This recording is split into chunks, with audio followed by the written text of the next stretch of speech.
اگه بهت بگم بعضی فرهنگ‌ها جنازه‌ها رو دفن نمی‌کنن و باهاش میرقصن، یا بعضی‌ها مرده‌ها رو به آسمون میفرستن، بعضی‌ها سال‌ها نگه می‌دارن و بعضی‌ها تبدیلش می‌کنن به یک درخت. امروز قراره 5 مراسم واقعی و عجیب تدفین رو ببینیم که مطمئناً رو شوکه می‌کنه. ولی چیزو همین اول بهت بگم، عجیب‌ترین و متفاوت‌ترین و باورناپذیرترین مراسمی که احتمالاً هیچ وقت نشنیدی آخر ویدیوه. پس حتما تا آخر ویدیو همراه من باش، چون مورد پنجم واقعاً دنیای جداست. مرگ برای همه ما اتفاقیه که هیچ کس ازش فرار نکرده، اما واکنش انسان‌ها به مرگ از فرهنگی به فرهنگ دیگه به طرز باور نکردنی متفاوته. قراره تو این ویدیو یکی از عجیب‌ترین و متفاوت‌ترین سنت‌های جهان رو مرور بکنیم. در ماداگاسکار مراسمی وجود داره به اسم فامادیهانا یا چرخش استخوان‌ها. مردم باور دارن که مرگ پایان رابطه نیست، بنابراین هر چند سال یک بار اعضای خانواده پیکر عزیزانشون رو بیرون میارن، ولی نه برای عزاداری، برای جشن.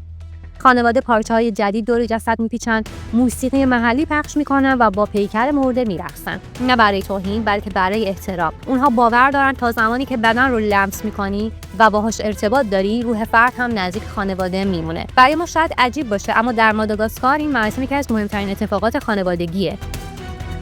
توی تبت سنتی بسیار کهن وجود داره به نام خاکسپاری آسمانی. مردم اون منطقه میگن بدن فقط یک ظرفه، روحش همین حالا آزاد شده. به همین دلیل بدن رو به طبیعت میسپارن. این مراسم برای اونها نشونه احترام و بازگشت انسان به چرخه زندگی. نکته مهم این که این مراسم معنویه و خشن نیست. البته دیدنش برای هر کسی مناسب نیست. راهب‌ها دعا میخونن، خانواده مراسم انجام میدن و بدن فرد به طبیعت سپرده میشه. این روش هزاران سال قدمت داره و هنوزم توی بسیاری از مناطق تبت انجام میشه. قبیله ایگوروت معتقده هرچه تابوت فرد آسمان نزدیکتر باشه، روح اون سریعتر و راحت‌تر به دنیاهای بالاتر میره. برای همین به جای دفن کردن تابوت‌ها رو روی صخره‌های عظیم آویزون میکنن. بعضی از این تابوت‌ها صدها سال قدمت دارن. این کار چند دلیل داره: محافظت از تابوت در برابر سیل، محافظت از حیوانات، نزدیک شدن به آسمان و احترام به فرد در گذشته. منطقه ساداگا تبدیل به یکی از زیباترین عجایب فرهنگی شده و هر سال گردشگران زیادی برای دیدن تابوت‌های معلق روی صخره‌ها سفر میکنن.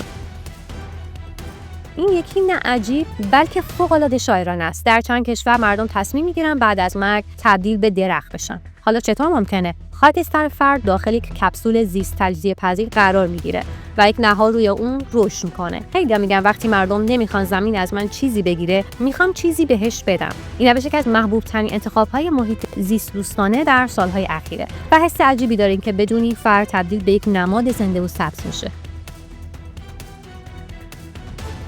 و اما یکی از معروف‌ترین متفاوت‌ترین مراسم‌ها در توراجا، خانواده‌ها هر چند سال یک بار لباس‌های تازه تن عزیزان درگذشته‌شون می‌کنن، موها رو مرتب می‌کنن و مراسم بزرگ خانوادگی می‌گیرن. این مراسم برای اونها نه ترسناک و نه عجیب محسوب میشه، بالعکس نشانه‌ای از عشق و ادامه رابطه با فردی که از دست رفته. اونا معتقدن تا زمانی که از عزیزت یاد میکنی و بهش احترام میذاری، اون هیچ وقت واقعا نمیمیره. همونطور که دیدی مراسم تدفین در دنیا کاملا متفاوته. چیزی که برای ما عجیب به نظر میرسه برای میلیون ها نفر در جهان بخشی از هویت و فرهنگشونه. از بین 5 مراسم کدومشون بیشتر ذهنتو درگیر کرد؟ اگر از این ویدیو خوشت اومد، دکمه لایک رو بزن و کانال رو سابسکرایب کن، چون قسمت‌های بعدی خیلی عجیب‌ترن.